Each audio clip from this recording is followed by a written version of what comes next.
Seperti yang hadirin hadirat sedia maklum, penceramah kita diberi nama Ustaz Muhammad Kazim bin Ilyas Al-Hafiz. Beliau berasal dari Batu Kurau, Taiping, Perak. Sudah berkahwin dan jawatan beliau sekarang merupakan pengetua Pusat Pendidikan Al-Barakah Manjoy, Ipoh, Perak. Berpendidikan Diploma Tahfiz dan Qiraati Negeri Perak. Beliau merupakan personaliti TV yang sering muncul di kaca TV dan lebih suka bergelar pendakwah sepenuh masa. Baiklah hadirin dan hadirat yang dirahmati Allah sekalian, tidak rugi tuan-tuan dan puan-puan hadir pada malam ini kerana kita akan mendengar celoteh daripada Ustaz Kazim selama 1 jam 30 minit sehingga jam 10 malam. Jadi tanpa buang-buang masa, bagi pihak majlis saya menjemput dan mempersilakan yang berbahagia Ustaz Muhammad Kazim bin Ilyas Al-Hafiz untuk menyampaikan ceramah beliau. Dipersilakan.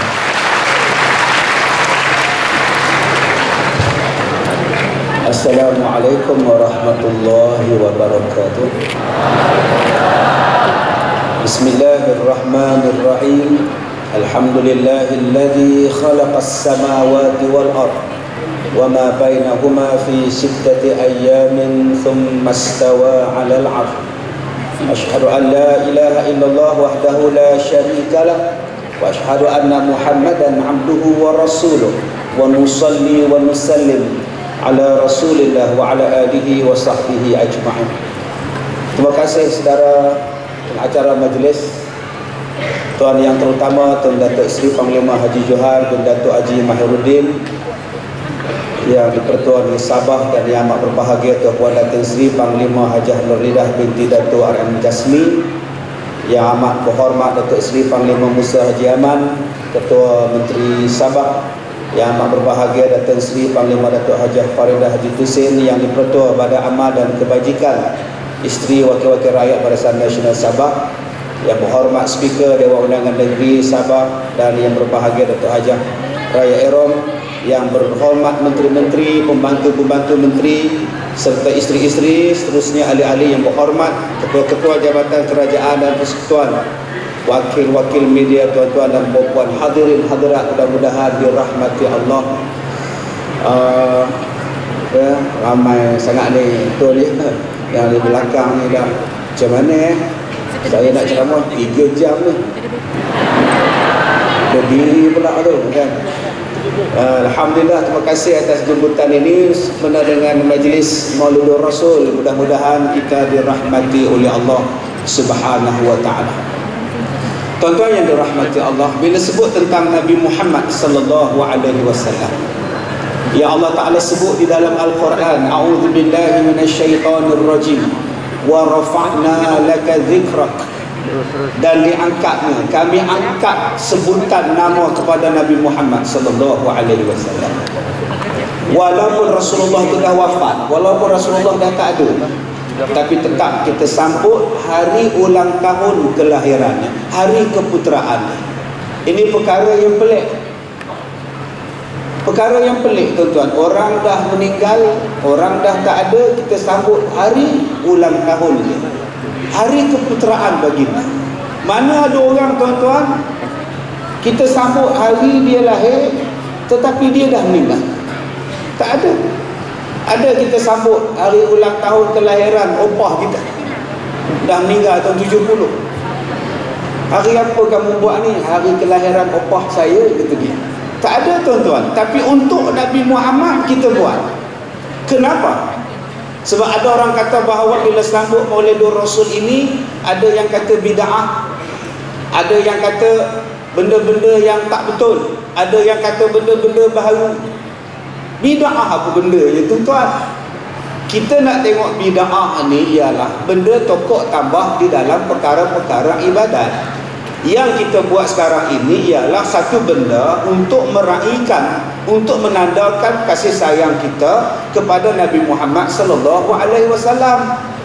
Adakah salah kita meraihkan, menandakan sayang kita pada Rasulullah? Di mana bid'ahnya? Bukannya kita duduk di sini buat maksiat. Dari mana kamu datang mat? Sedatang pergi sambutan Maulidur Rasul. Apa ada dalam dia, Mat? Dalamnya ada ceramah, dalamnya ada zikir, dalamnya ada qasidah, dalamnya ada nasyid, dalamnya ada bacaan Quran. Habis tu bid'ahnya apa? Bukan kita buat maksiat pun. Tak ada saya ceramah perempuan duduk atas riba saya pun. Sambil ceramah, sambil gabu dengan perempuan. Ada? Tak ada. Tak ada, kita masing-masing buat kerja kita lah. Adakah salah berzikir di dalam majlis Maulidur Rasul? Sebab ada yang kata bid'ah. Bid'ah ini ialah satu benda yang Nabi tak buat dalam bentuk ibadat. Seperti apa? Sembahyang subuh 2 rakaat dibuatnya 4. Orang buat 2 rakaat, dia subuh 4 rakaat. Bila kita tanya kenapa 4, makcik? Makcik udah pencet. Kalau buat 2 rakaat tak puas rasa dia. Itu yang makcik tambah buat 4. Yang tu confirm bid'ah. Bid'ah tu apa? Bulan Ramadan puasa belah siang, dia puasa belah malam. Bila tanya dia, tu Haji kenapa puasa malam, siang tak puasa? Dia kata siang saya kerja sibuk, malam ni tak kerja, sebab tu saya puasa malam. Boleh ke tu Haji? Boleh, Tuhan pun faham saya sibuk. Dia ingat Tuhan tu bapa saudara dia ke apa? Yang dikatakan sebagai bid'ah. Orang buat haji di Mekah, dia buat haji di Sandakan. Dari mana balik itu haji? Dari Sandakan buat haji, kata dia. Sekarang orang rumah saya ada di Sandakan buat umrah pula, kata.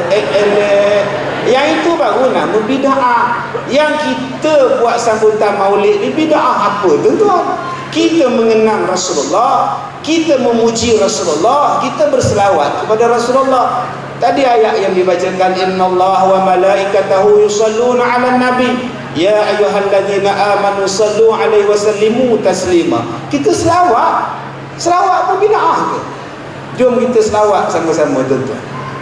1, 2 mula. Salatullah salamullah ala taha rasulillah. Salatullah salamullah ala yasin habibillah. Salatullah salamullah ala yasin habibillah. Selawat kan tu disuruh. Apa yang ada dalam majlis Maulidur Rasul? Ada ceramah. Bukankah ceramah itu disuruh? Fazakir, berikanlah peringatan. Inna zikra tanfa'ul mu'minin. Sesungguhnya peringatan itu baik kepada manusia yang beriman. Baik, tuan-tuan. Apa yang ada di dalam majlis Maulidur Rasul? Ada makan-makan.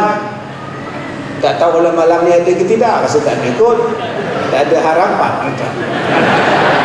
Bila kita buat ceramah maulud, selalunya orang bagi makan. Memberi makan itu kan disuruh oleh Rasulullah, wa at'imut ta'am. Berilah kamu makan pada orang. Berilah kamu makan pada orang. Beri makan, tuan-tuan. Sebab itu bila kita sambut maulud, orang banyak sponsor. Ada yang sponsor air, ada yang sponsor daging, ada yang sponsor nasi, ada juga yang sponsor Tupperware. Dia bawa Tupperware kosong, kemudian dia bungkus dia balik ke rumah. Sponsor tidak, dia kerja dia curi buat balik ke rumah. Begini buat baliknya. Oi ya hoi, kita semua gembira. Ada juga.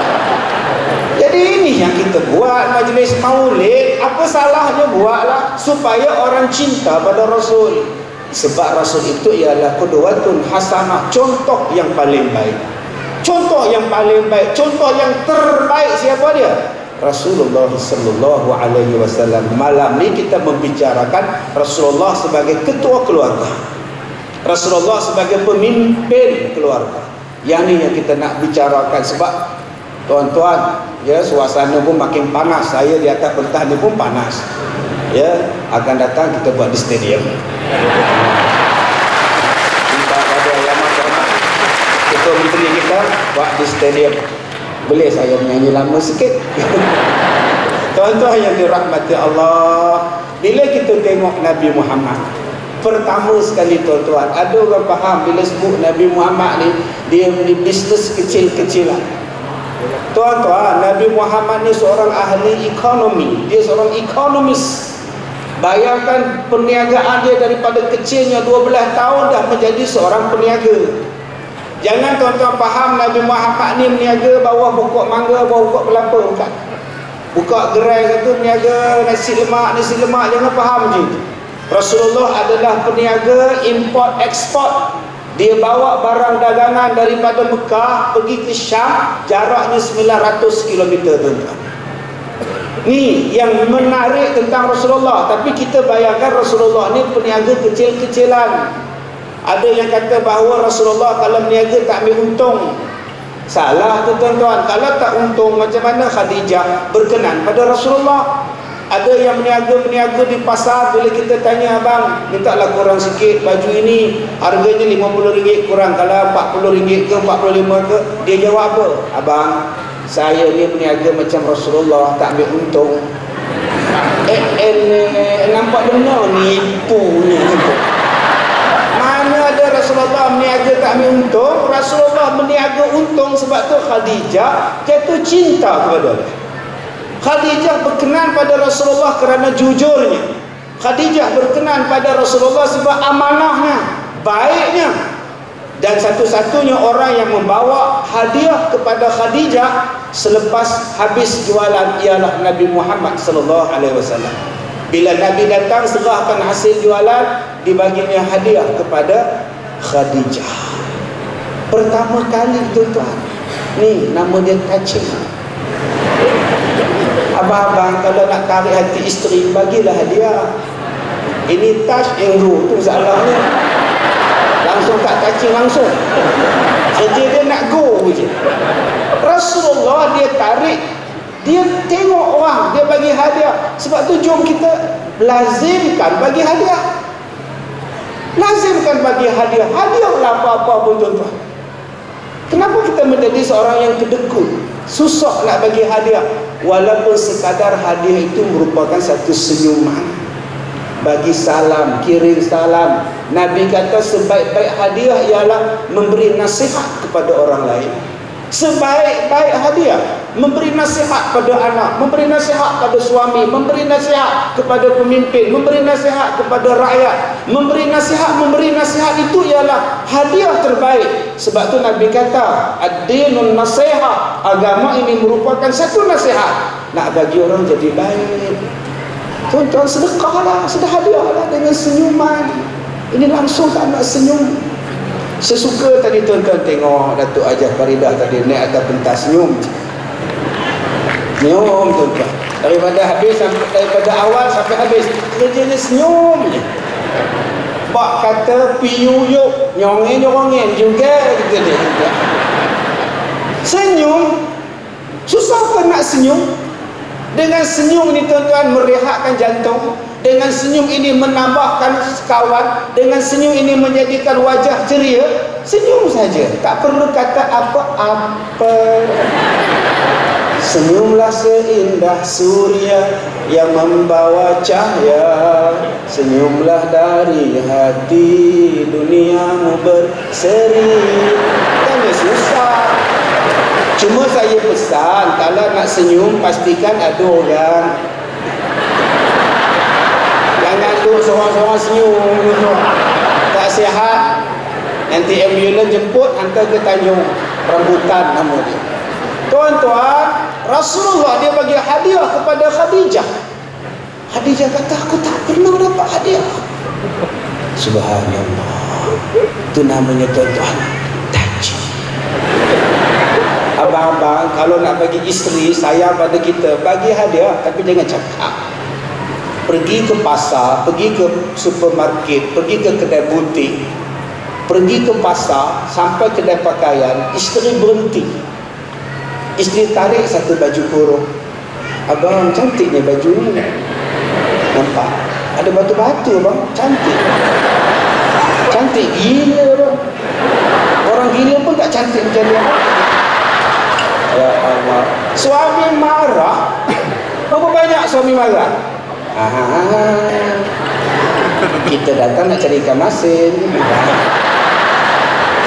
Fokus. Jangan lari dari fokus. Fokus. Kedekut gila suami dia. cakap, tahu memang tak ada harapan pun. Tak apa, belilah ikan masin, balilah terubuk masin, tak apa.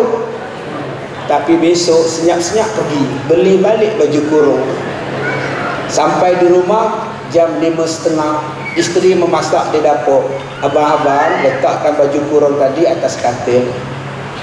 Kemudian pergi ke dapur, makan malam dengan isteri. Isteri kata, abang makan sekejap ya, saya nak masuk ke bilik. Bila dia masuk ke bilik, dia tengok baju kurung yang dia tengok semalam ada di atas katil. Agak-agak bunyi apa dari bilik? Agak-agak dia menjerit ke dia buat don juga. Dia buat dono juga. Dia mesti menjerit, apa? Abang beli juga ke? Ya Allah. Saya abang. Tuan. Masa itu abang minta apa pun akak bagi. Ya, sign ya. Sudah. Ada pula yang masuk hospital. Ini sebab tak pernah buat.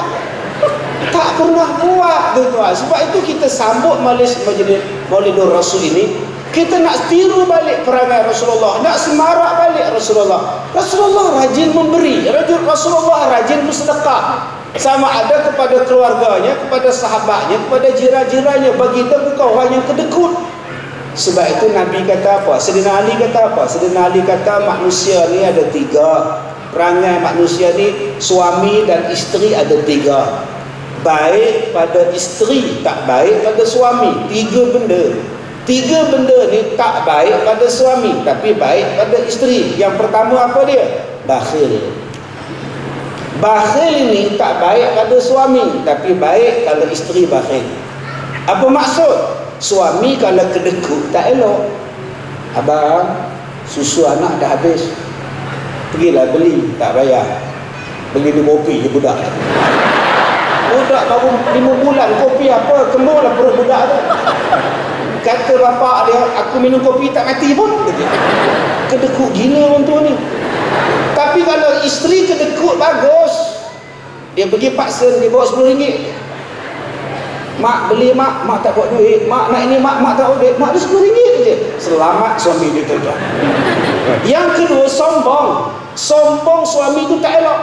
Balik ke rumah mertua, sombong. Dengan mak tak cakap, dengan mertua tak cakap, dengan adik lain tak cakap. Tak elok suami sombong. Tapi kalau isteri sombong, bagus. Maksudnya apa? Kalau orang mengorat isteri, dia tak layak. Orang mengorat isteri dia tak layak, sombong. Hello, seorang saja. Kau nampak ni? Jarangnya orang tak berani, tuan-tuan. Saya isteri kepada Pak Mat Tempek. Kalau awak ngorak saya, lapor pada Pak Mat Tempek. Orang tak berani. Oh, garangnya. Tahu pun, saya isteri orang tahu begitu dia. Ini tidak berapa banyak suami isteri-isteri yang terlebih mesra. Seorang saja. Tak nampak ke seorang? Lama-lama dikejarnya lah, tuan-tuan. Ni, benda ni. Yang ketiga, penakut. Suami penakut tak elok. Suami penakut tak elok. Bangun pukul 2 pagi, kencing manis. Nak ke bilik air, dikejutnya isteri. Ya, teman abang takut. Sebelah rumah kita kan rumah Kak Lima. Ada ceritanya Kak Lima dah balik rumah. Pukul 2 pagi kejut isteri pergi tandas. Ya Allah, penakutnya tak elok. Tapi kalau isteri penakut, bagus. Kenapa kamu tak pergi pasar malam beli bawang? Ya Allah abang, saya takut. Takutnya abang, minggu lepas opah leha kena raba. Saya takut abang weh. Saya takut saya pula kena raba. Baik saya duduk di rumah, tak makan bawang pun kita boleh hidup bang. Tuan-tuan, ini sifat yang diajar kepada kita. Rasulullah adalah contoh. Buatlah tuan-tuan bagaimana Rasulullah menjadi seorang suami yang baik. Rasulullah tak pernah marah-marah pada isteri ini. Rasulullah tak pernah tampar, apatah lagi tumbuk. Kita bukan setakat penumbuk, penerajam. Mana isteri? Bawah katil, terperosok bawah katil. Subhanallah, garangnya suami ni apa gitu. Apa pasal kita nak marah? Nabi kata suami yang paling buruk ialah siang-siang dia pukul isteri dia, siang-siang dia marah isteri dia, malam-malam panggil pula isteri dia. Ini suami yang paling jahat. Suami yang paling baik siapa dia? Nabi kata khairukum li ahlikum. Yang paling baik di kalangan kamu siapa? Yang paling baik di kalangan kamu ialah orang yang paling baik dengan isteri. Tuan-tuan kata saya baik. Baiklah datang tempat tuan-tuan. Mana tahu tuan-tuan saya jahat ke tidak? Yang tahu saya jahat tidak isteri saya. Kalau isteri saya kata baik, baiklah. Berapa banyak orang yang bila pergi masjid, Masya Allah, baju Melayunya butang 8, 5 dia 8 juga. Banyak betul betang. Pakai songkok hitam sengit lagi, begini pergi masjid. Nak ke mana tu pakcik? Nak sembahyang. Cantik. Isteri dia tahu di rumah butangnya berapa. Baju tak ada butang. Malas sembahyang pun tak pakai baju, melekat saja. Yang banyaknya ialah piano. Tulang je banyak. Kreng. Allahu Akbar. Ya Allah, suami aku bila di masjid cantik, bila sembahyang di rumah panau penuh. Ni berapa banyak tuan-tuan. Isteri saja tahu rahsia kita. Yang tahu rahsia kita ni elok tak elok isteri kita. Sebab tu Nabi kata suami yang baik bila isteri kata suami dia baik. Tapi kalau isteri dia kata baik depan orang, depan saya ni 4 harakat, mampus tu. Macam mana suami akak lihat okey ke? Bolehlah lepas sesak, kata dia. Tak nak. Kita nak jadi suami yang baik, yang macam Rasulullah, yang bila suami tak ada, isteri tak boleh duduk, tak boleh tenang jiwa dia. Suami tak ada. Mak, ayah ke mana? Ayah kamu Kerosos. Kerosos di mana mak? Di Semenanjung. Berapa hari mak? Seminggu. Ya Allah, lama ni mak. Ingat tak ayah mama kan? Mama lagi ingat. Maknanya suami itu baik lah. Tapi kalau anak tanya, mak, ayah ke mana? Ayah kamu Kerosos. Di mana mak? Semenanjung. Bila balik mak? Minggu depan. Lama je mak. Seronok kan mama, ayah tak ada. Mama dia jawab, mama lagi seronok. Yes, kita mak. Sudah tu buat. Ini adalah benda yang tak betul. Sebab tu Rasulullah memberikan kepada kita bagaimana suami yang baik. Kalau nak kira suami yang baik, semua kata dia baik. Ustaz, saya tak sembahyang Ustaz, tapi makan minum isteri saya cukup. Baik, ada orang faham gitu. Bagaimana jadi suami yang baik? Penilaiannya ialah penilaian daripada Rasulullah sallallahu alaihi wasallam. Rasulullah sallallahu alaihi wasallam itulah wa ma arsalnaka illa rahmatan lil alamin. Pertama tadi saya katakan pada tuan-tuan, Rasulullah itu tidak pernah marah. Bagaimana kalau isteri, bagaimana Rasulullah marah isteri-isteri Rasulullah? Dia tak sentuh, dia tak tampar, dia tak pukul, dia tak tarik rambut, tak. Apa Rasulullah buat? Rasulullah keluar dan duduk di masjid, tak balik rumah isterinya. Balik rumah isteri beletet. Tuan-tuan, isteri beletet itu biasa. Rasulullah pun isterinya beletet. Siti Aisyah pun beletet pada Rasulullah. Zainab pun beletet pada Rasulullah. Kalau abang-abang kena beletet dengan isteri abang-abang, biasa bro. Relax lah. Relax brother, relax. Isteri Nabi Yahya kena beletet, Nabi Yahya kena beletet, Nabi Yunus kena beletet, Nabi Ibrahim tuan-tuan pun begitu. Sebab apa? Sebab beletet ini hiburan orang perempuan. Bila dia beletet, puas rasanya, lepas pitching. Sebab tu orang perempuan jarang sakit jantung. Yang selalu sakit jantung bapaknya. Sabar. Tak sabar. Ke IJN sekarang. Biasalah, isteri Rasulullah pernah tolak dada Rasulullah. Bila mak mertua Rasulullah nampak mak dia tegur, kenapa kamu tolak dada Rasulullah? Jawab Rasulullah, mak jangan marah dia. Dia dah tolong saya banyak sangat mak. Nampak hebat Rasulullah. Dia tak pukul habis-habis kuat, dia duduk di masjid. Bila Rasulullah tak balik, isteri Rasulullah tahu ada benda yang tak kena mereka buat. Satu hari Siti Aisyah balik, Rasulullah ke rumah Siti Aisyah. isteri lagi seorang hantar sepinggan makanan pada Rasulullah, sedangkan itu adalah giliran Aisyah. Dihantarnya seorang jariah, seorang hamba hantar makanan pada Rasulullah. Siti Aisyah tepis pinggan itu, berterabur kuihnya, pecah pinggannya. Rasulullah tak marah. Rasulullah diam, Rasulullah makan masakan Siti Aisyah. Habis makan, Rasulullah kata, nanti ganti balik ya pinggan yang pecah. Sebab apa? Sebab Rasulullah tahu cemburu tu mesti ada dalam semua orang. Sebab tu Rasulullah tak pernah marah. Tuan-tuan nak marah apa? Sebab apa nak marah isteri kita? Sebab dia masak lambat. Saya balik rumah ustaz, ustaz bayangkan ustaz, saya balik pukul 2 petang, saya nak makan nasi ustaz. Habis tu lauk ada, nasi tak ada ustaz. Apa masalah nasi tak ada? Dia terlupa tekan. Aduh, salah betul. Ada setengah orang perempuan terlupa tekan rice cooker. Dia basuh-basuh beras, dia tinggal je. Mama ada orang datang, terlupa nak tekan. Bila suami balik buka-buka, nah ada air lagi nasinya. Ya Allah, relax brother, relax. Pergi semayang. Kenapa nak tuju-tuju kepala isteri? Boleh bodoh. Kamu ingat aku di kucing makan lauk saja? Sabar. Tanya dekat kita, berapa kali isteri terlupa nak tekan? Baru sekali ustaz. Kenapa tak maafkan dia? Abang, terlupa nak tekan, bukan maaf Lagi 20 minit masak. Tak apa, abang mandi dulu, abang solat dulu, nanti kita makan sama-sama Kan seronok. Makasih abang, sama-sama. Kan dia baik.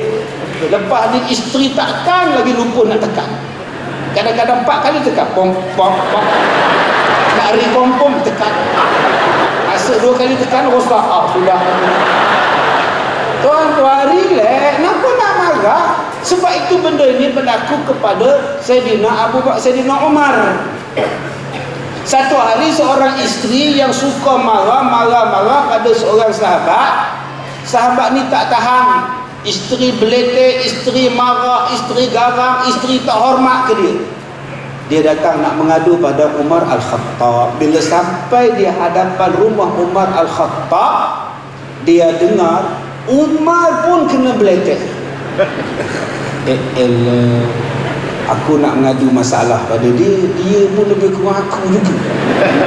Kita serupa, hadirmu untuk mengubat duka.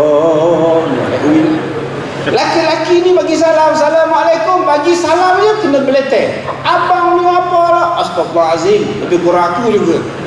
Maka dia pun patah balik. Buat apa ke jumpa Umar? Umar pun senasib dengan aku. Umar keluar, dia tengok laki-laki ni dah patah balik. Umar panggil balik. Kenapa kamu? Saya datang nak mengadu isteri saya kuat beletek. Bila saya sampai rumah tuan pun kena beletek. Buat apa saya nak mengadu lagi? Baik saya balik. Sama je kita. Kata Umar, masa isteri aku beletek, kamu dengar tak aku menjawab atau tidak? Saya tak dengar tuan menjawab. Kenapa aku tak menjawab? Sebab isteri akulah yang melahirkan anak-anak aku. Sebab isteri akulah yang bersusah payah menjaga anak-anak aku. Sebab isteri akulah yang bersusah payah memasak makanan pada mereka, memasuh pakaian aku, menjaga hal ehwal rumah tangga aku. Sedangkan itu tanggungjawab aku.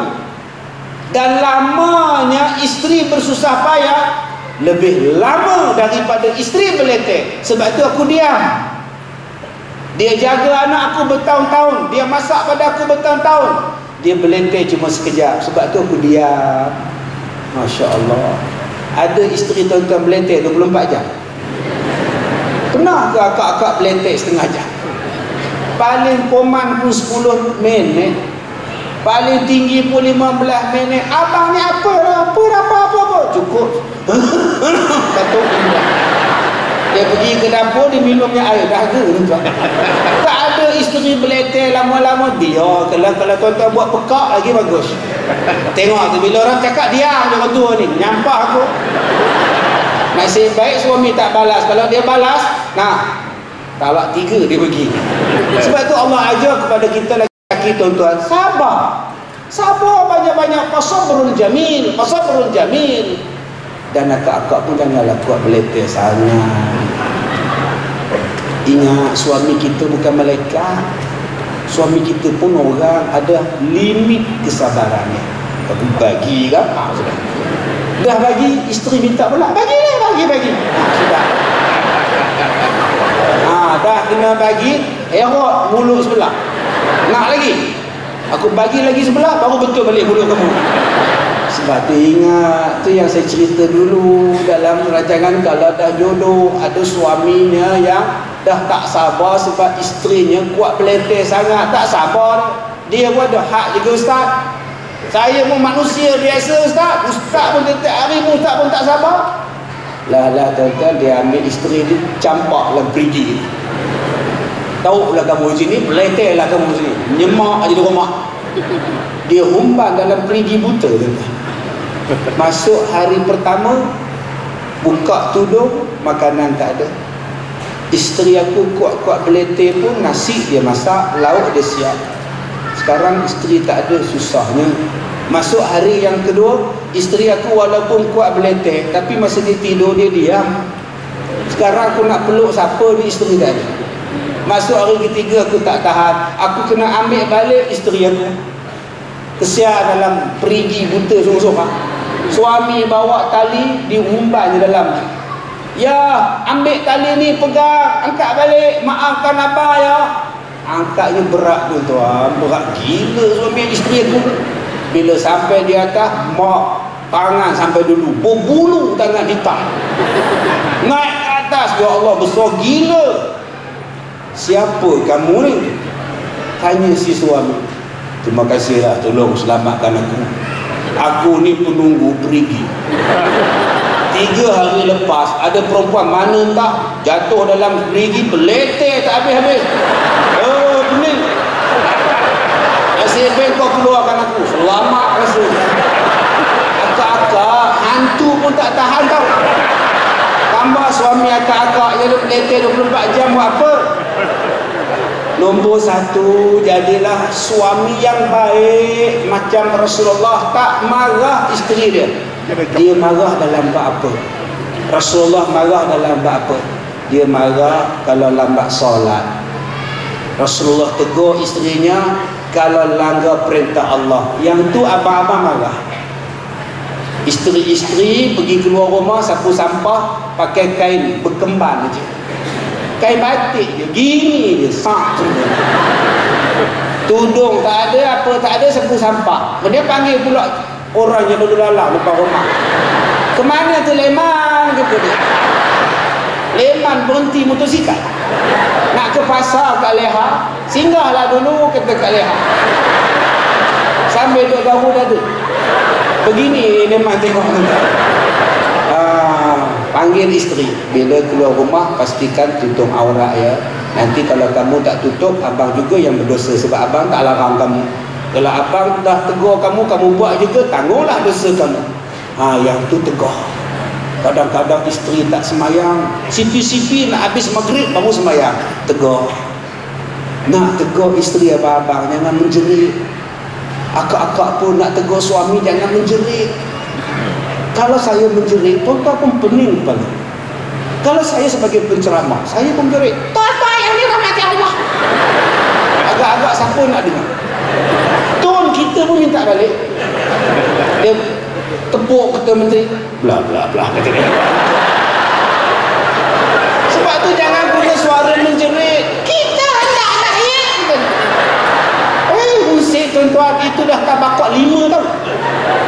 Kalau nak menasihati orang, gunakan suara bass. Kan saya pesan banyak kali pada tuan-tuan, gunakan suara bass, suara besar, suara yang dekat-dekat. Abang, itu nama suara bass. Bukan maknanya suara akak yang kecil, akak kena bagi besar. Makcik memang suara halus, Ustaz. Macam mana nak bagi bass? Abang, sakit tekak, Ustaz. Maksudnya ialah bercakap dekat dengan suami. Itu maksud suara bass. Abang, kesianlah dekat saya, abang. Abang tiap-tiap malam tak ada di rumah. Kesiankan Itu namanya suara bes. Bukan maknanya suara tu jadi besar. Abang-abang pun kalau nak tegur isteri, gunakan suara bes. Ya. Ya, isteri yang baik. Cuma abang rasa sedih bila ya mak abang datang, dia tak peduli mak abang. Kita kalau nak tegur orang, puji dulu. Banyak orang yang menasihati orang, dia marah. Pergi semayang. Tak semayang, masuk neraka. Cuba tukar dialog dia, tukar skrip dia. Akak, jom kita semayang. Kalau kita semayang, nanti masuk syurga. Kan manis bahasa dia. Kita tengok satu perempuan pakai skirt seksi gila, pakai macam ni, tak kena bakar dalam neraka. Dia buka kasut, dia ketuk pun lagi. Sebelum aku kena bakar, aku bakar kamu dulu. Kita bakar je. Sabar. Cuba nasihat dia, Kak. Kalau kita tutup aurat kan, kalau kita tutup aurat, Nabi suka, Allah suka, kita boleh masuk syurga. Cuba guna bahasa itu. Nabi Muhammad dalam berdakwah, dia menggunakan bahasa yang menyukakan. Dia tak perintah gitu-gitu, tuan-tuan. Kita dalam nak menasihati isteri kita, burukkan dia. Nak menasihati suami kita, burukkan dia. Jangan. Abang, macam abang balik kampung minggu lepas kan, dia rasa suka sangat. Abang sampai kat rumah, abang panjang pokok kelapa. Abang kupaskan kelapa, abang peras santan, rasa macam seronok sangat. Mak pun cakap, mak kata, ya Allah, dalam banyak-banyak menantu, suami kau je bagus. Bagus sangat. Puji dulu. Tapi abang, masa makan tu abang makan banyak sangat. Sampai ayam pun tak sempat nak makan. Ya itu je sudah kenal abang. Cuba cakap macam itu. Puji dulu, baru kita tegur dia. Ini dok hentam saja-saja, salah. Gunakan suara bass. Suara bass itu, tuan-tuan, suara yang menarik perhatian orang. Suara yang menarik perhatian orang. Cuba tengok suara bass. Masya Allah. Orang yang ada suara bass ni hebat suaranya.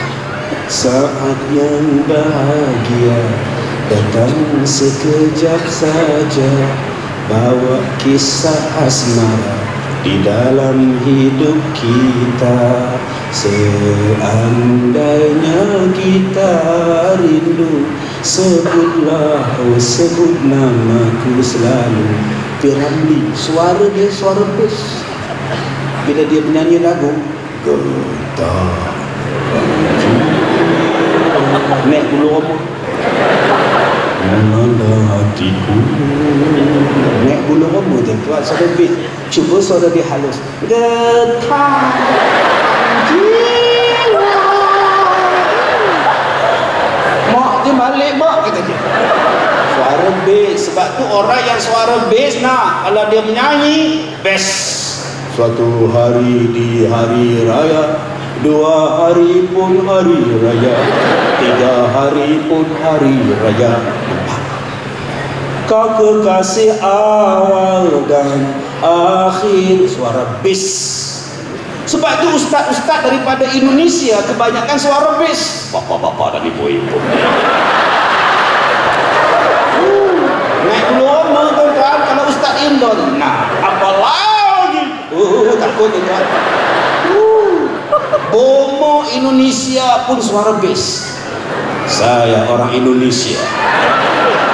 Kalau nggak ada ilmu di dada, nggak sampai terusan Suez. Tampol ada kat limau pingsan. Ini suara bass.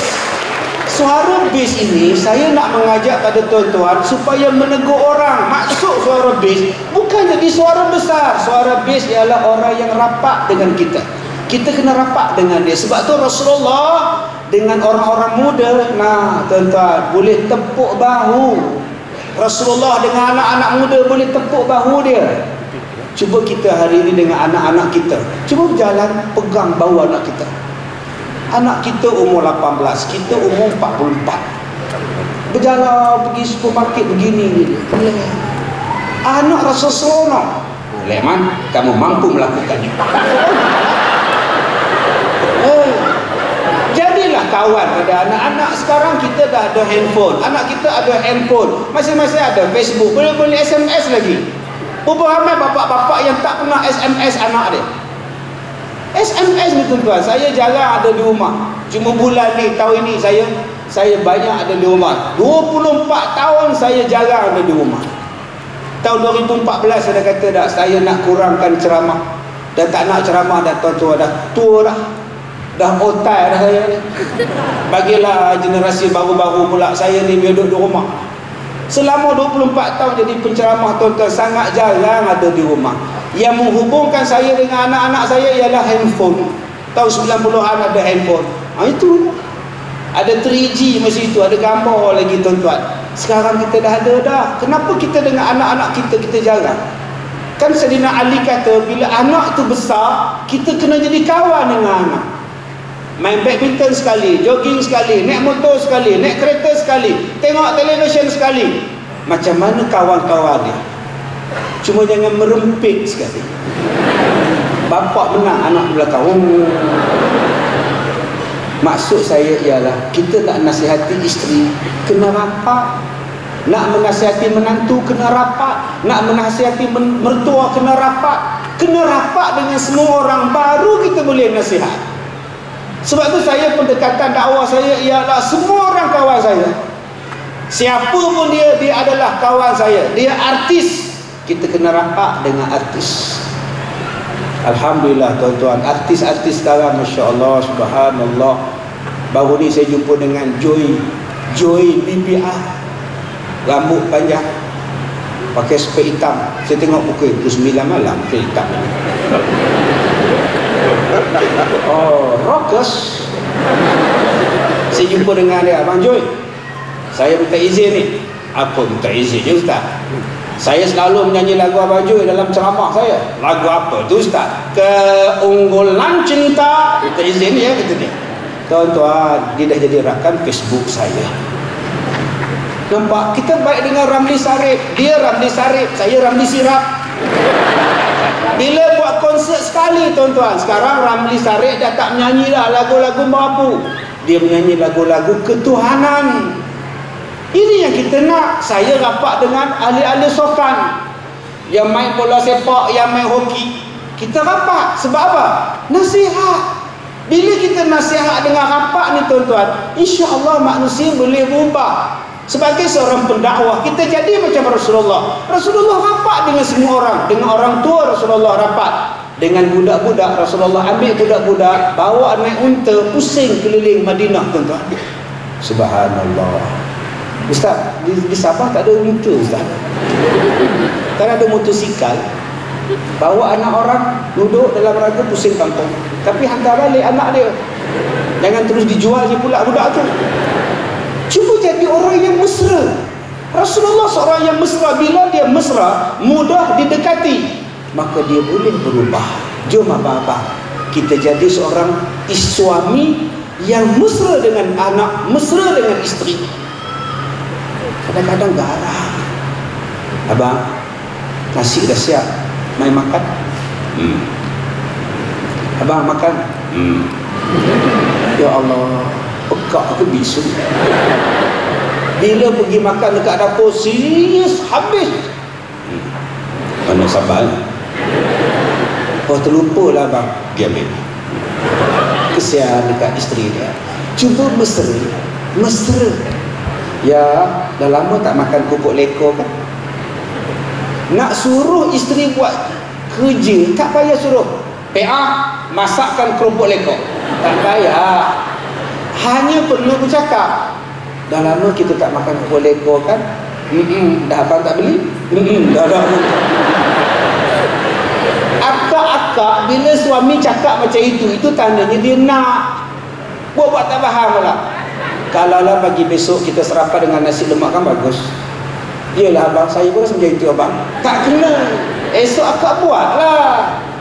Itu maknanya suami dan isteri yang faham. Kalau tuan-tuan dapat yang faham tuan-tuan, batuk pun dia tahu apa suami dia nak. Suami dia batuk, isteri tahu lah. Kopi lah tu. Nah, secawan kopi. Tak tak payah minta. Panjang sikit batuknya. Betul lah tu. Tapi kalau batuknya lain, tu lain. Itu ajak tidur lah tu. Ini tak faham-faham. Awak tu kalau batuk, minumlah berekol gitu. Astagfirullahalazim. Buat tak faham pula pakcik ni. Jadi ini tuan-tuan, tolonglah menjadi manusia yang saling faham memahami. Rasulullah seorang yang faham dengan isteri dia, faham dengan suami. Bila isteri faham dengan suami, suami faham dengan isteri, faham dengan anak-anak, keluarga bahagia. Sebab itu Nabi kata, "Ma yuridillahu bi khairan faqihhu fiddin."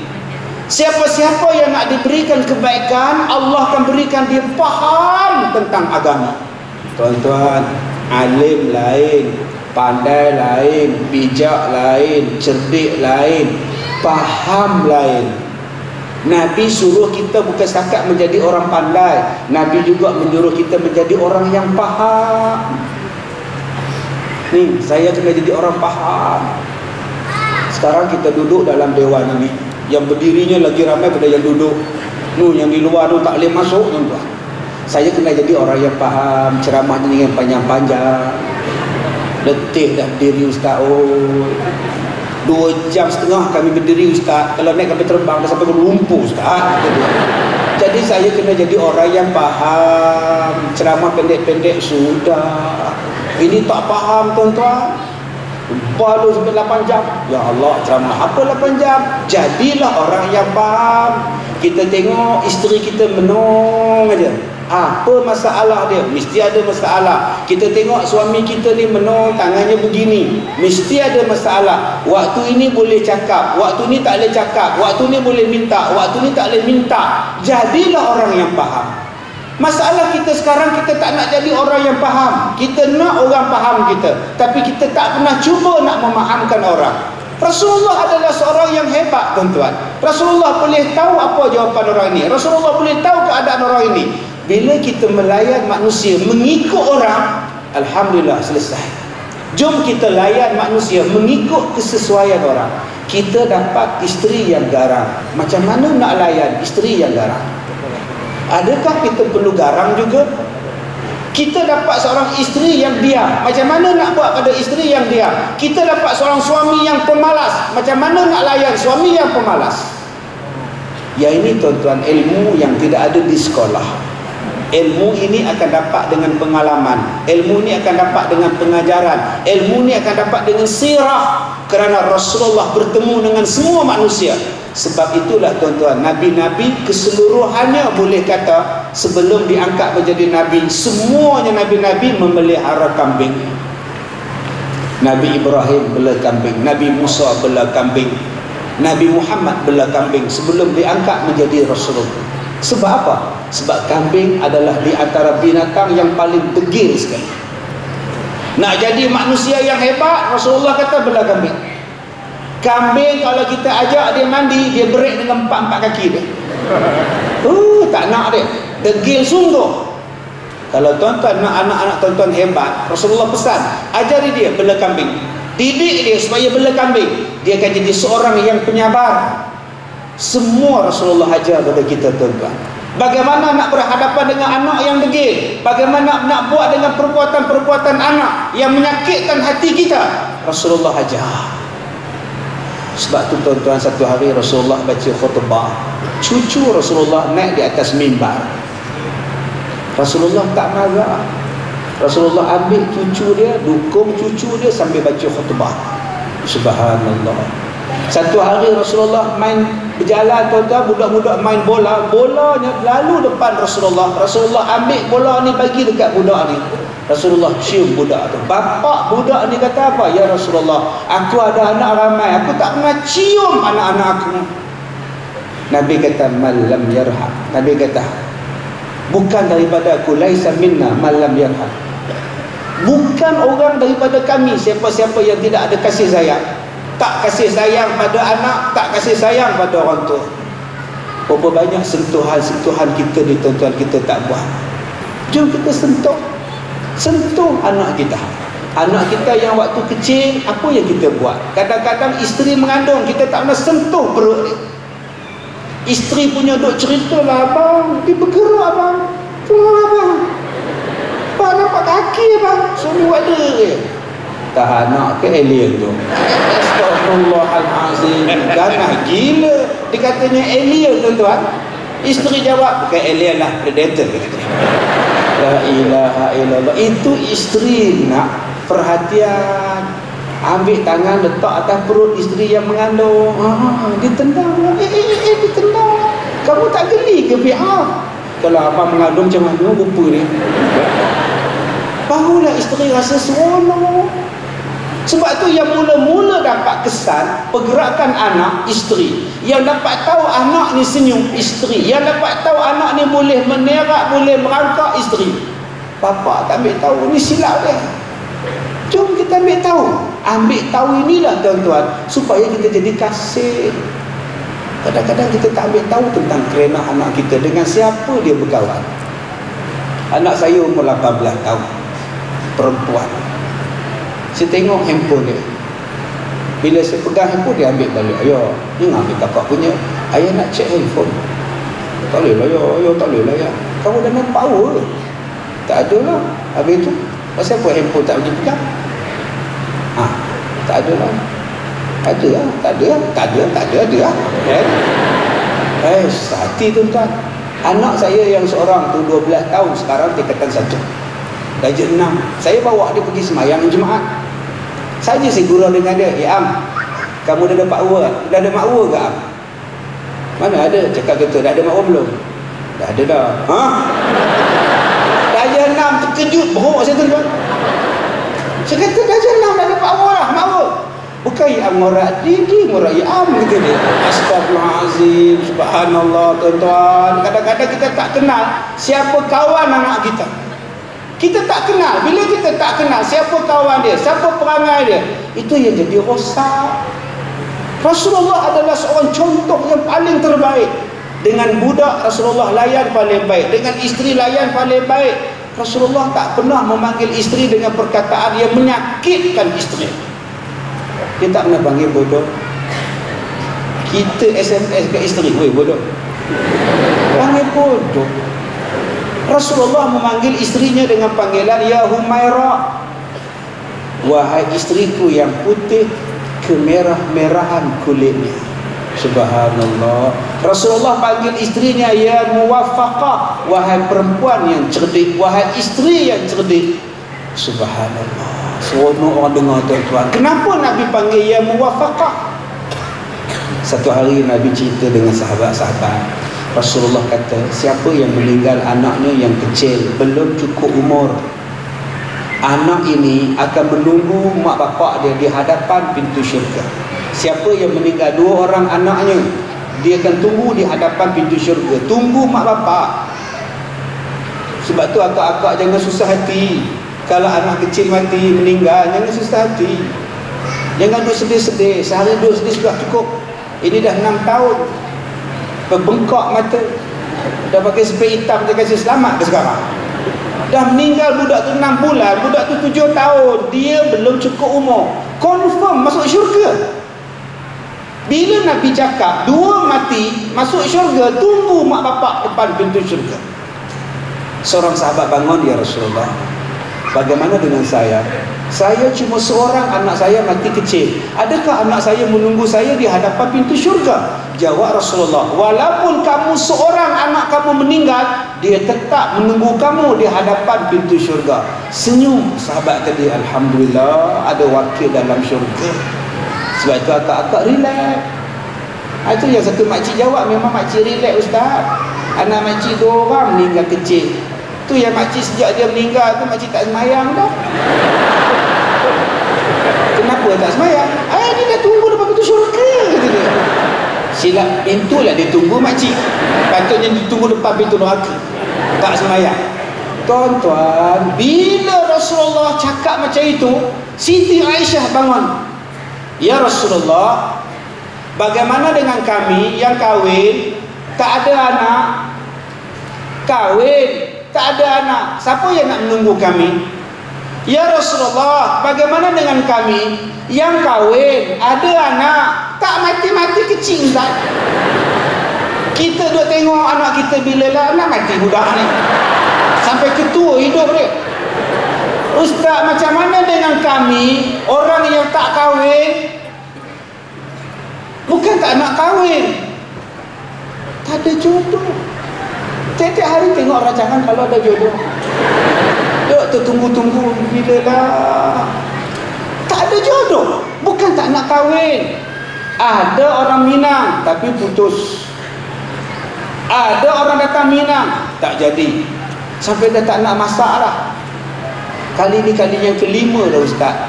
Yang pertama datang, saya buat nasi tomato. Kali kedua datang rombongan, saya masak nasi ayam. Kali ketiga nasi goreng Ustaz. Kali keempat bihun. Kali kelima biskut. Kali keenam tak nak dah Ustaz. Dia orang datang rumah saya macam kedai kopi Ustaz, nak makan je kerja dia. Bagaimana dengan kami yang tak kahwin? Siapa yang nak menunggu kami ya Rasulullah?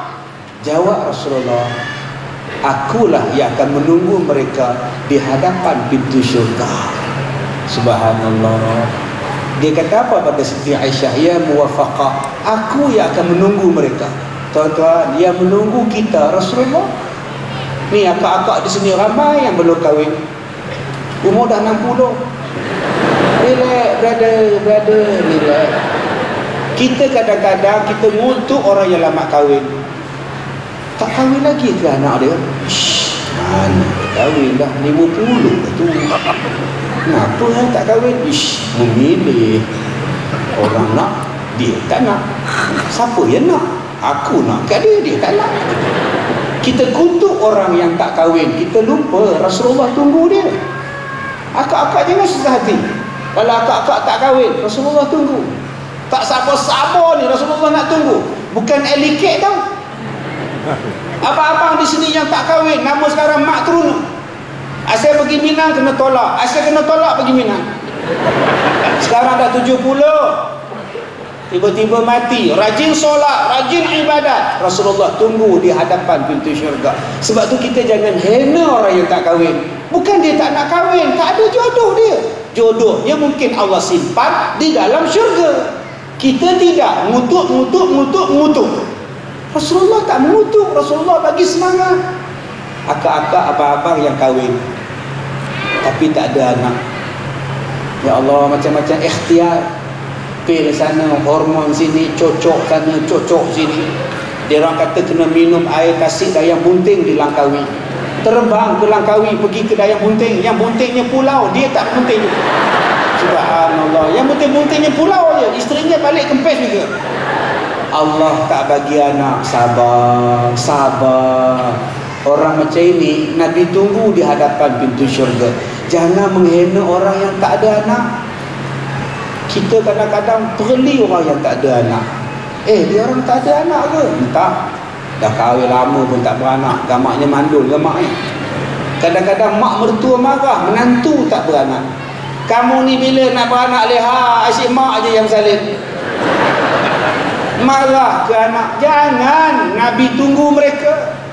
Subhanallah. Siapa yang lebih baik menunggu di hadapan pintu syurga kalau bukan Nabi Muhammad sallallahu alaihi wasallam? Inilah yang diajar oleh Rasulullah kepada kita.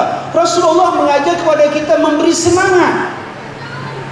Sebab itu baru ni saya tegur satu ustaz dalam rancangan pencetus ummah. Saya jadi juri. Satu orang bangun, Ustaz, saya mengidap kencing manis tegar, penyakit diabetes. Ya, saya nak akan dipotong kaki saya.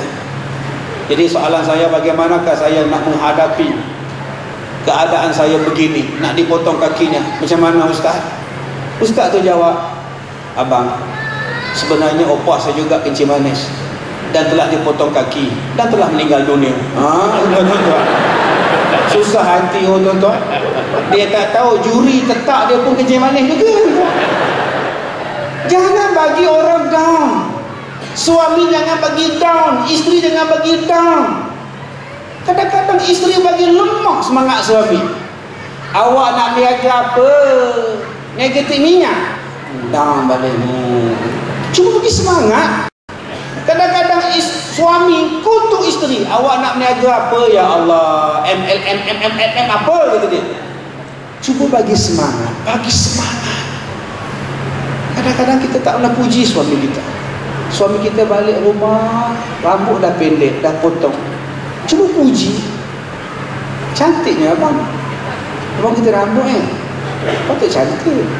Ini suami botak pun dia tak kisah, suami potong rambut pendek pun dia tak kisah, apa pun tak kisah. Cuba puji. Ya Allah abang, segaknya macam orang Aziz. Abang, kalau isteri malam ni cantik, apa salah puji? Tak pergi dengar ceramah, ya Allah tudungnya begini tudungnya, ada bawah dagu lagi ni panjang gede-gede kali ni tak mau puji. Cantik isteri abang, seronok sangat abang tengok Rasulullah memuji isterinya dengan panggilan yang baik. Lepas ni abang-abang jangan panggil isteri dengan nama yang tak elok, panggil dengan nama yang menyeronokkan. Namanya apa? Faridah kan, panggilnya Ferry. Astagfirullahaladzim, ini Ferry ke Labuan ke apa? Panggillah dengan panggilan yang cantik, yang orang lain tak panggil. Orang lain panggil Ida, mak panggil Ida, jiran panggil Ida, ini panggil Ida. Cuba cipta satu panggilan yang orang lain tak panggil. Abang-abang, akak-akak panggil suami, ya orang lain tak panggil.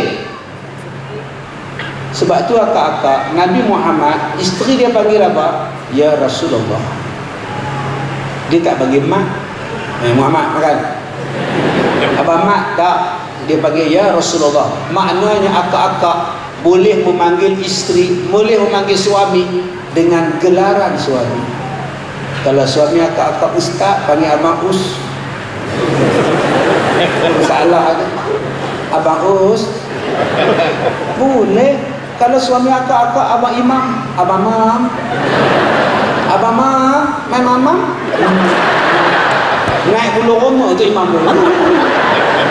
Kalau suami akak-akak polis tu, Datuk Hamzah tu, polis, sarjan, abang Jen, seronok gila tau. Oh, yang orang tak panggil. Abang-abang panggillah pada isteri dengan panggilan yang orang lain tak panggil, khusus untuk kita je. Sebab tu ada suami yang panggil isteri dia manja. Jiran datang ke rumah, suami kata manja, bikin kopi. Baik abang. Nah, sampai kopi. Ya Allah sayang, takkan kopi je, biskutnya mana? Isteri pun hantar biskut. Terima kasih darling. Darling, basuh tangannya mana? Ya Allah, terlupalah abang. Ya, gitulah Intan, kejap lupa, kejap Intan, kejap manja, kejap sayang. Tengah jirannya. Aku pun tak pernah panggil bini aku macam ni tau. Kamu dahsyat lah Leman. Sebenarnya aku lupa nama dia apa. Itu yang aku panggil dan aku je gitu. Astagfirullahaladzim. Akak-akak berhati-hatilah kalau suami panggil macam-macam. Mungkin dia dah lupa nama kita tau. Subhanallah, Masya Allah. Tuan-tuan, yang ketiga yang Rasulullah buat ni apa? Rasulullah mencukupkan, mengikut kemampuan Rasulullah kepada isteri-isteri Rasulullah. Sampailah Rasulullah ni sakit, tetapi tetap dia memberi giliran kepada isteri-isteri Rasulullah. Hebat tuan-tuan Rasulullah. Tuan-tuan jangan faham bahawa Rasulullah ini orang yang pengotor. Rasulullah peluhnya lebih wangi daripada kasturi. Peluhnya tuan-tuan lebih wangi daripada kasturi, sampai sahabat-sahabat Nabi ambil peluh Rasulullah disimpan dalam botol. Kemudian bila nak pergi mana, nak pergi masjid, diambilnya peluh Rasulullah, disapu di baju mereka. Sebab peluh Rasulullah lebih wangi daripada kasturi. Masya Allah. Abang-abang kalau agak-agak peluh, tak. Ya, abang nak peluh ni, ambil botol cepat. Allah. Rasulullah seorang yang lemah lembut. Kata Anas bin Malik, kalau aku pegang tangan Rasulullah lebih lembut daripada sutra. Seorang yang lemah lembut tuan-tuan. Tuan-tuan yang kata Rasulullah ni kasar. Cubalah jadi seorang yang romantik, indah. Rasulullah minum air kongsi. Dia tengok Siti Aisyah minum, ada bekas bibir Siti Aisyah di situ. Rasulullah minum daripada bekas bibir Rasulullah, daripada gelas yang sama. Sayang, jom abang malam ni buat. Balik kang sampai di rumah pukul 11 malam, tengok bekas bibir isteri ada, minum daripadanya. Ya, ni bekas bibir ya kan? Kira minum ya. Nampak? Akak-akak, kalau suami kita nampak bekas bibir kat gelas, akak-akak pun, abang, ni bekas bibir abang kan? Minum ya. Ya Allah, romantik tak? Tapi isteri tak nak. Tak nak Ustaz. Gigi palsu.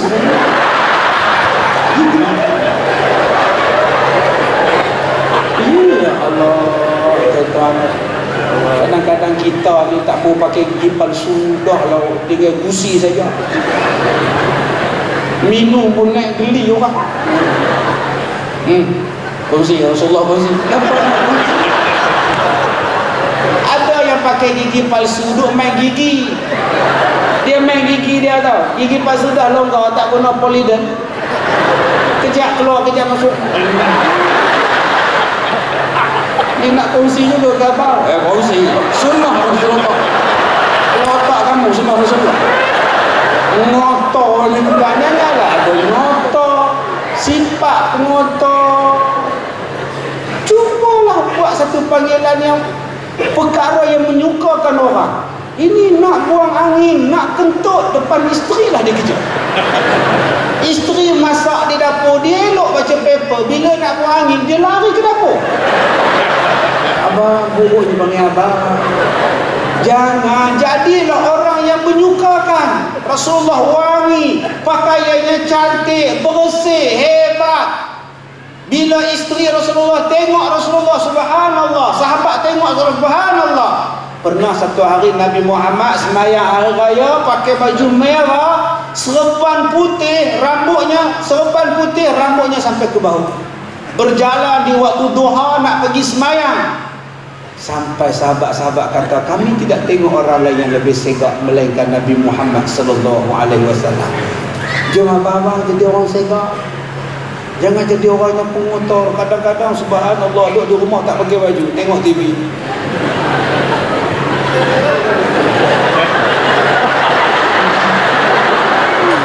Sejengkal. Isteri macam ni tengok TV. Apalah malang nasi aku. Sebab itu akak-akak ambil jilet cukup. Abang cuba angkat lagi sekali. Ya Allah, jangan jadi seorang yang pengotor. Kadang-kadang saya pernah kendalikan satu kes, isteri minta cerai sebab suaminya kencing daripada tingkap. Saya kata, akak pergi je bawa agama lah akak. Dengan saya tak boleh selesai masalah. Dia kata, saya malu Ustaz. Rumahnya tinggi, tiangnya tinggi, tingkapnya di atas. Bila nak kencing, dia lalu ke tingkap je tuan. Orang-orang tengok semua. Ya Allah, minta cerai. Jangan, Rasulullah bukan macam itu tuan-tuan. Subhanallah, Rasulullah seorang yang penyayang. Rasulullah seorang yang sangat bersih. Rasulullah seorang yang sangat hebat. Sampaikan tangannya tadi saya sebut lebih lembut daripada sutera. Jom jadi seorang pembelah. Last kita sikat rambut isteri kita bila? Bila kali terakhir abang-abang sikat rambut isteri abang-abang? Buat. Sikat rambut isteri. Ni abang sikat mah. Nak sikat apa Ustaz? Isteri saya tak ada rambut. Saya waktu isteri saya dalam pantang bersalin, saya dandan rambut dia. Saya tanya dia, nak dandan 2 ke 3? Dandan, sikat rambut. Saya bakal tungku tau. Orang Malaysia, tak tahu orang Sabah. Saya orang Semenanjung. Saya di kampung saya, orang ambil batu bakar, dia tungku. Saya tak tahu di sini apa panggil. Saya bakar juga tuan-tuan. Bakar batu tungku, bubur lapik dengan daun. Isteri tungku. Lepas dia tungku, saya pula tungku. Bapak mertua datang. Ni siapa yang salin ni? Kata dia. jadi orang yang lembut. Jadi seorang isteri yang lembut dengan suami, penyayang. Habis tu ustaz, macam mana? Sorry, suami saya kasar sangat ustaz. Doa. Allahu latifun bi'ibadi yarzuqu man yasha wa huwal qawiyyul aziz. Surah Asy-Syura ayat 19. Baca pada ubun-ubunnya waktu dia tidur. Akak-akak kalau suami degil, baca di ubun-ubunnya waktu suami tidur. Abang-abang baca pada ubun-ubun kepala isteri waktu isteri tidur. Kalau dua-dua degil, tunggulah siapa tidur dulu. Abang dah malam, tidurlah. Awak lah dulu, dah malam ni. Rupa-rupanya dua-dua nak baca doa sebab dua-dua degil. Subhanallah. Letakkan tapak tangan ni, tapak tangan di atas ubun. Allahu latifum bi'ibadih yarzuqu man yasha. Akak-akak bangun tengah malam, abang-abang bangun tengah malam, doa, ya Allah, anakku degil, ya Allah, lembutkanlah dia, ya Allah, lembutkanlah hatinya, ya Allah. Akak-akak suaminya keras hati, ya Allah, lembutkanlah dia, ya Allah. Buat 40 hari, ya Allah, lembutkanlah dia, ya Allah. Cukup 40 hari lembut? Ya, nak nasi. Apa hal lembut gini ayah? Mak silap doa, mak minta, ya Allah, lembutkanlah dia. Dah lembut dah. Malam besok buat lagi, ya Allah, silap doa, lembutkan hati dia. Terlupa hati je tuan-tuan. Lembutkan hati, bukan lembutkan dia. Ya Allah, subhanallah. Jom tuan-tuan, lepas ni jadi romantik. Orang telefon saya, orang SMS saya, orang PM pada saya. Betulkah ustaz menyanyi pada isteri ustaz? Saya kata ya. Saya menyanyi. Kadang-kadang tuan-tuan, ringtone ni saya buat. Kalau isteri, ringtone khas. Kalau dia call saya, dia akan dengar lagu khas saya untuk dia. Suatu saya ajak tuan-tuan jadi orang romantik, orang yang sentiasa diingati. Bila dia call saya, dia mesti dengar lagu. Bila timbul cinta, pertarungan tidak berguna, selalu di jiwa menjelma rasa kasih belaka. Kasih juga cinta membawakan damai di jiwa, sengketa serasa tiada, sebab cinta bahagia. Kadang-kadang saya tak angkat telefon dia, biar dia dengar sampai habis. Kalau saya angkat, hello, lagunya terputus. Lepas ni abang-abang, akak-akak cari satu lagu khas untuk suami kita, untuk isteri kita. Sonok tuan-tuan. Kadang-kadang telefon dia, dengar tak mana nyanyi lagu ni? Itu yang saya nyanyi lagu. Nyanyi lagu apa? Aduhai adinda, dengarlah madah kekanda, tercurahlah cinta hanya padamu juga. Malam-malam balik nyanyi lagu tu. Duduk atas katil, pegang tangan dia, aduhai adinda. Isteri mesti sebut yes. Kenalah pilih lagu yang betul-betul. Kadang duduk atas katil nyanyi lagu rock, cinta sakti, pilih lagi 6% ada sekarang di IJN isteri tu, jantung tak stabil. Jadilah orang yang romantik. Nak marah-marah pasal apa? Jom, isteri suami mengadu, ustaz, isteri saya tak hormat saya ustaz. Ustaz, suami saya tak hormat saya ustaz. Jangan marah isteri, jangan marah suami. Cuba kita marah diri kita dulu. Berapa kali kita semayang malam? Kenapa anak tak hormat kita? Kenapa isteri tak hormat kita? Kenapa suami tak hormat kita? Sebab kita jarang semayang malam. Cuba tuan-tuan tengok ayat yang mula-mula turun selepas Iqra. Ayat yang mula-mula turun selepas Iqra, Bismillahirrahmanirrahim, khalaq. Ayatnya ialah suruh bangun semayang malam. Qumil lail, qumil lail. Bangun semayang malam, bangun malam, bangun solat malam. Bagaimana orang nak hormat pada kita? Bagaimana orang nak kasih pada kita kalau kita tak solat malam? Tuan-tuan, jom solat malam. Tak payahlah bangun pukul 3 pagi, pukul 2 pagi dah bangun. Nak kira mulai ni ustaz, bila nak bangun pula? Tahun depan. Rakaat tahajud. Tuan-tuan, Allah bagi kekuatan pada kita. Akak-akak berhadapan dengan suami yang garang, tak hormat langsung, tolong solat malam. Abang-abang, isteri tak hormat, tolong solat malam. Mak bapa, anak tak hormat, tolong solat malam. Rasulullah sembahyang malam dengan isterinya, ya tuan-tuan. Rasulullah sembahyang dengan isterinya. Rasulullah sembahyang dengan isterinya. Dikejutkan isterinya sembahyang dengan dia pada waktu malam. Bila ada masalah, solat malam. Bila ada masalah, sembahyang malam. Bila ada pertikaian, bila susah hati, sembahyang malam. Ketenangan akan sampai. Pelajar saya pegawai custom, dia kena kanser ni, payudara. Saya ziarah dia, tuan-tuan, dah hilang dah sebelah payudara. Kemudian saya jumpa dia 3 tahun selepas itu, dia dah bebas daripada kanser. Saya tanya aja, dah sihat aja? Alhamdulillah Ustaz, saya dah tak ada kanser dah Ustaz. Saya tanya ubat di mana, doktor mana, hospital mana, apa makan? Dia kata, Ustaz, ubat-ubat makan juga, ubat-ubatan makan juga Ustaz. Tapi kami suami isteri tak pernah tinggal solat malam. Setiap malam bangun tahajud, bangun qiyamul lail. Allah bagi imun, tuan-tuan. Itu baru daripada penyakit kanser. Tuan-tuan, sunnah Rasulullah sangat hebat. Kita kadang-kadang jarang amalkan sunnah Rasulullah. Orang tanya saya, Ustaz, kenapa Rasulullah simpan janggut? Ni tuan-tuan, saya di atas pentah ni panas berpeluh-peluh dah tuan-tuan. Janggut saya pun berpeluh, bagus. Janggut ni keluar peluh, bagus.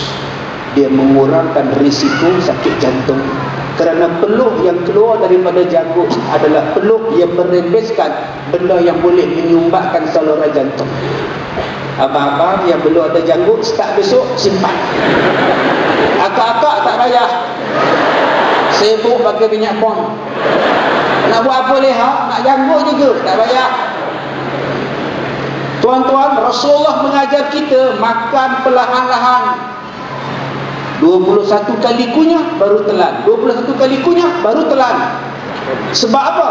Bila dibuat kajian, rupa-rupanya mengelakkan obesiti dan mengelakkan diabetes. Kenapa 2.6 juta rakyat Malaysia sekarang mengidap diabetes? Apa dia diabetes? Penyakit kencing manis. Kenapa dipanggil betis? Sebab kalau tak terkawal, dipotong betis. Kalau betis dipotong pun masih tak terkawal, dipotong paha, namanya diaper. Kalau paha pun masih tak terkawal, dia akan tinggal die. Betisnya habis. Kenapa kita hari ini banyak orang mengidap diabetes? Sebab sibuk. Bila sibuk, dia nak makan cepat. Bila sibuk, dia nak makan cepat. Belum cukup 21 kali kunyah, dia dah telan. Punca hari ini, orang rushing. Semua nak cepat. Bila nak cepat, makan pun nak cepat. Nabi sebut, tuan-tuan, jom lepas ni kita makan perlahan-lahan, ambil, masuk. Jangan bawa tasbih. Sebanyak 2, 3. Kamu berzikir, keleman tak, kira 4. Tak payah, agak-agak lah, tuan-tuan. Subhanallah. Jom kita amalkan sunnah Rasulullah. Bukannya susah nak mengamalkan sunnah Rasulullah. Ada kehebatan dia. Cuma kita tak nak amal. Rasulullah, tuan-tuan, dia berlari ke masjid, belum berlari dengan isteri dia. Last kita jogging dengan isteri kita bila? Jom start besok pergi taman, lepas sembahyang subuh jogging dua-dua orang. Tak larat jogging jalan. Tak larat jalan, dia suami tolak akak-akak dalam troli. Rasulullah buat tuan. Daripada sembahyang berjemaah sampai mandi berjemaah. Rasulullah mandi dengan Zainab berjemaah. Dalam satu besen kongsi airnya, tuan-tuan. Rasulullah jirus Zainab, Zainab jirus Rasulullah.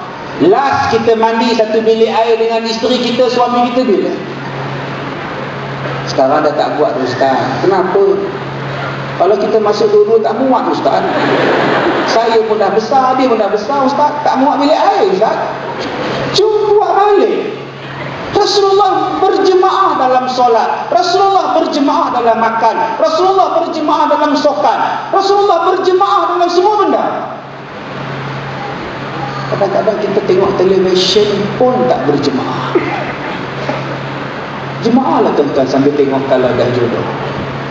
Orang tanya saya, Ustaz, bila kalau ada jodoh nak dibuatkan kontrak rakaman yang baru selepas ini? Saya syukur tuan-tuan, kalau ada jodoh minggu lepas saya jumpa pegawai Astro. Dia kata, Ustaz, sekarang ni tidak ada CD baru, tapi rancangan kalau ada jodoh, setiap hari satu episod tak kurang 500,000 yang tengok. Walaupun diulang berkali-kali, 500,000 yang dia tengok. Alhamdulillah. Dulu kalau rancangan baru 1,000,000, tiap-tiap kali orang tengok 1,000,000 rancangan baru. Sekarang ulang siap 500,000 tuan-tuan. Tapi macam saya cakap hari itu, saya cakap rancangan kalau ada jodoh masih belum mampu menandingi rancangan Tanah Kubur. Rancangan yang paling orang suka tengok ialah Tanah Kubur. Nombor 1 dia, nombor 2 saya. Saya bawah, Tanah Kubur. Tanah Kubur tu dah dalam, saya bawah lagi tu. Nombor 1 Tanah Kubur. Dah rezeki dia.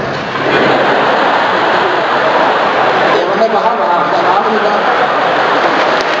Subhanallah. Tengok tuan-tuan, tengok televisyen, apa salah pegang tangan isteri? Tuan-tuan tahu tak, bila kita pegang isteri kita, pegang suami kita, gugur dosa daripada celah-celah jari. Ada pula yang kat tangan, Ustaz, saya kurang sikit Ustaz, sebab jari tinggal 2 ya Ustaz. Yang 3 lagi putus mercut. Bila tuan-tuan pegang di sini, tuan-tuan gugur tahu, dosa tahu. Untung ni siapa-siapa yang duduk sebelah isteri dalam ceramah, dia pegang tangan isteri dia, pegang tangan suami, tak apa dia, gugur dosa. Balikkan naik kereta, sebelah pegang steering, sebelah pegang tangan isteri, masuk gear sama-sama. Seronoknya sampai kat traffic light, bubuh fan, ambil tangan isteri, cium. Sayang sangat, sayang sangat. Nanti jalan lagi, jumpa traffic light, berhenti lagi, isteri pula ambil tangan suami. Sayang abang. Jadi cium-cium. Tadi abang pergi toilet ni, air tak ada, rasa sangat, tak basuh pun. Inilah romantik ni. Ya Allah, tuan-tuan, buat satu keluarga. Sepesan pada isteri, akak-akak lah orang yang paling senang masuk syurga. Jangan akak-akak kata jadi orang perempuan ni susah. Seronok orang lelaki-lelaki tak ada mengandung. Asal mengandung kita, dia orang tak ada mengandung, dia orang mengandungkan je. Relax. Akak-akak jadi orang perempuan, Allah bagi besar pahala dia. Kalau lah lelaki-lelaki mengandung, siapa nak kerja panjat tiang elektrik ni? Bayangkan pekerja elektrik repair lampu jalan mengandung je, pakai baju mengandung pula tu. Namanya Leman, ada dia tak? Aduh, bila tarikh saleh Leman? Bulan depan, tapi rasa berat sangat dah ni kita. Buruk benar rupa dia tuan. Sebab itu Allah tak bagi mengandung pada laki-laki. Kalau laki-laki mengandung teruk tuan-tuan. Jadi untuk imam bila rukuk, Allah, aduh, kami Allah. Sebab tu Allah tak bagi. Allah bagi pada orang perempuan, pahalanya nak hebat, gugur dosa. Macam balik haji dan umrah, setahun akak-akak puasa, dosa habis. Subhanallah. Bila bersalin, dosa habis. Macam balik haji dan umrah, bersih daripada dosa. Akak-akak yang mana boleh bersalin, beranak lagi. Nah, yang mana tak ada kawan, cari kawan. Yang mana dah pencet, nak buat macam mana? Tabur je lah. Jangan anggap bila kita bersalin ni menyusahkan. Setiap langkah kita, setiap saat kita, Allah hapus dosa kita. Orang perempuan jangan anggap bila datang haid itu satu masalah. Yas'alunaka 'anil mahid qul huwa adzan fa'tazilun nisaa fil mahid. Haid itu Allah sayang pada orang perempuan. Nama dia ABC. Allah bagi cuti. tak payah semayang dan tak payah qada. Sebab apa? Uzur. Tak payah puasa, nanti qada. Sebab apa? Uzur. Sebab itu bila akad uzur, jangan puasa, makan. Tayar depan suami, abang nasi. Sedap abang, abang lama lagi kita dah buka. Suami jawab, kamu buka puasa dah. Allah bagi cuti pada akak-akak. Sebab apa? Puasa lah yang paling teruk pada akak-akak. Mana nak jaga anak, mana nak masak, mana nak basuh pinggan, mana kerja, tapi kena puasa. Nah, Allah bagi cuti, rehat. Sebab tu jangan anggap dalam Islam perempuan ni dapat yang rendah, standard yang rendah. Tak, Allah angkat. Nabi Muhammad datang, dia angkat martabat orang perempuan. Dapat pusaka, boleh bersuara, boleh bercakap, dapat hak. Sebelum Nabi datang tak dapat hak. Orang perempuan sebelum Rasulullah datang, kalau dia nak kahwin, apa dia buat? Bapak dia tulis dekat pintu rumah, di sini ada anak dara, siapa nak test datang. Nak kahwin dia kena test dengan 10 lelaki-lelaki. Maka dia tanya pada anak dia, dalam 10 ni mana yang kamu berkenan? Ada pula yang keduanya 10 test anak dia sampai mengandung. Lahir anak, ditengoknya muka baby tadi serupa siapa dalam 10 orang? Itulah suami. Islam datang, Islam suruh bertunang, Islam suruh kahwin elok, Islam tak bagi buat benda haram. Zaman sebelum Nabi datang, perempuan kalau suami dia mati, setahun duduk dalam bilik kecil, selama setahun tak boleh mandi, setahun tak boleh sikat rambut, setahun tak boleh tukar baju, setahun tak boleh potong kuku, setahun tak boleh bercampur dengan orang. Sebab dalam agama jahiliah perempuan macam ini sial. Nabi datang, Nabi angkat martabat orang perempuan. Makanlah, minumlah, potong kuku lah, apa, makanlah. Cuma tak boleh kahwin 4 bulan 10 hari. Nak kahwin sabar kejap. Allah angkat. Sebab itu akak-akak kena sayang Rasulullah. Kalau Rasulullah tak datang, tak tahu akak-akak jadi apa. Tak ada pusaka, mati suami, tak ada pusaka. Mati bapa, tak ada pusaka. Kalau suami mati, anak laki-laki yang sulung boleh berkahwin dengan mak dia. Sebagai warisan daripada bapa, boleh kahwin dengan mak kandung. Subhanallah, rendahnya martabat orang perempuan. Kalau perempuan itu haid, dia tak boleh masak, dia tak boleh tidur dalam rumah, dia tak boleh duduk dalam rumah. Selama mana dia haid, kena duduk dalam kandang kuda, kandang unta. Islam datang, perempuan haid boleh masak, boleh makan, boleh peluk. Yang tak boleh tak boleh, itu je tak boleh. Peluk pun boleh. Abang-abang jangan halau isteri bila haid. Kamu tak semayang, baru datang, pergi tidur dalam stok. Astagfirullahaladzim. Boleh peluk dia pun tak apa, makan pun tak apa. Sebab ada suami faham bila isteri haid tak boleh masak nasi, nanti basi.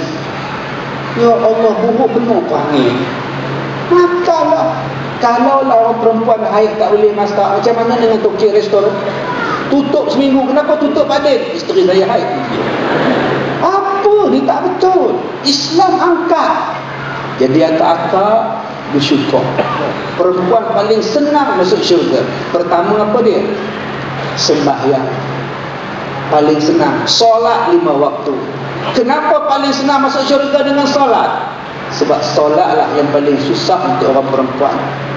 Kita orang laki-laki boleh tayang rambut, tapi perempuan bila nak solat, seluruh badan kena tutup, melainkan muka dan tapak tangannya, pergelangan tangan. Seksanya orang perempuan nak semayang. Tambah elektrik tak ada pula. Semayang zuhur tadi, ya Allah panas gila. Ada perempuan yang semayang pakai telekung, sambil semayang sambil menyimpang. Alhamdulillah. Kenapa mak? Panas tau kata dia. Tapi tetap orang perempuan semayang. Nah, nombor 1. Nombor 2 apa? Nak masuk syurga? Puasa Ramadan. Nombor 3 apa? Menjaga maruah orang perempuan. Kita sebagai perempuan, jaga maruah kita. Yang keempat, taat kepada suami. 4 benda ni akak-akak buat, syurga. malah diberi pilihan, masuklah syurga daripada mana-mana pintu yang akak-akak nak masuk. Ni sekarang ada air mineral, sekarang ada teh tarik, sekarang ada air 3 layer, sekarang ada air yang sangat sedap, istimewa sangat. Dalam 4 jenis air ni, yang mana yang akak nak ambil? Air yang paling sedap. Di luar sana ada hadiah, motor keris 1, motor pedang 1, Kawasaki GZR 1. Abang nak ambil yang mana? Ambil Kawasaki ni. Harga dia tuan-tuan, Masya Allah, semalam saya tengok Ducati, harga dia 500,000 juta. Motosikal 500,000 juta. Astaghfirullahalazim. Kita ambil yang ini. Di luar sana ada orang bagi hadiah pada kita, kancil sebuah, Pro2 sebuah, Mercedes sebuah. Ambillah mana-mana yang kamu suka. Takkan kita nak ambil kancil, mesti ambil Mercedes. Begitulah dengan syurga. Akak-akak masuklah syurga yang mana yang akak nak masuk. Takkan akak nak masuk syurga yang paling bawah, mesti syurga yang tingkatan paling tinggi. Itulah balasan pada akak-akak semayang, puasa, jaga maruah, taat pada suami. 3 benda yang pertama kita boleh buat,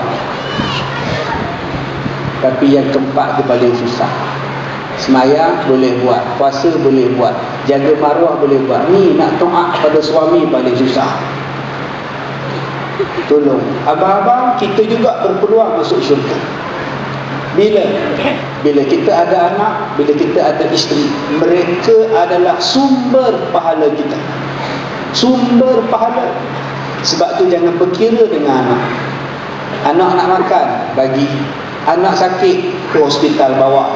Anak-anak sekolah, belikan pembiayaan untuk sekolah. Jangan kedekut. Nabi kata, satu suap yang isteri kita makan, 1 pahala. Satu suap yang anak kita makan, 1 pahala untuk kita. Bayangkan isteri tuan-tuan kuat untuk darah. Ya Allah, sehari 10 pinggan, berapa banyak pahala. Itu baru 1 isteri. Kalau 4, subhanallah. Jangan kedekut. Masing-masing ada peluang untuk masuk syurga. Jadi tuan-tuan, mudah-mudahan ceramah kita malam ni sama-samalah kita fikir balik muhasabah.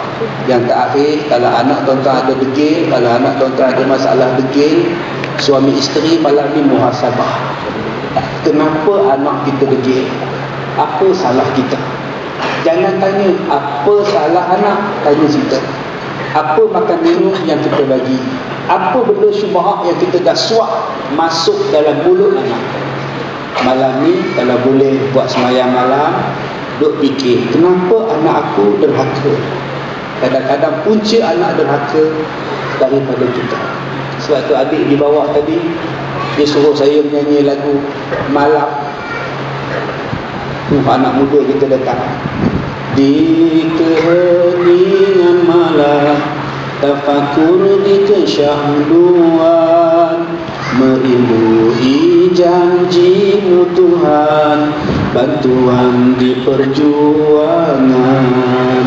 Ku titiskan air mata, taubat segala dosa, moga terangkat penghijab kalbu antara kau dan aku. Ya Allah, ya Tuhanku, ku sujud pada kudrat-Mu, diserahkan jiwa ragaku pada takdir iradat-Mu.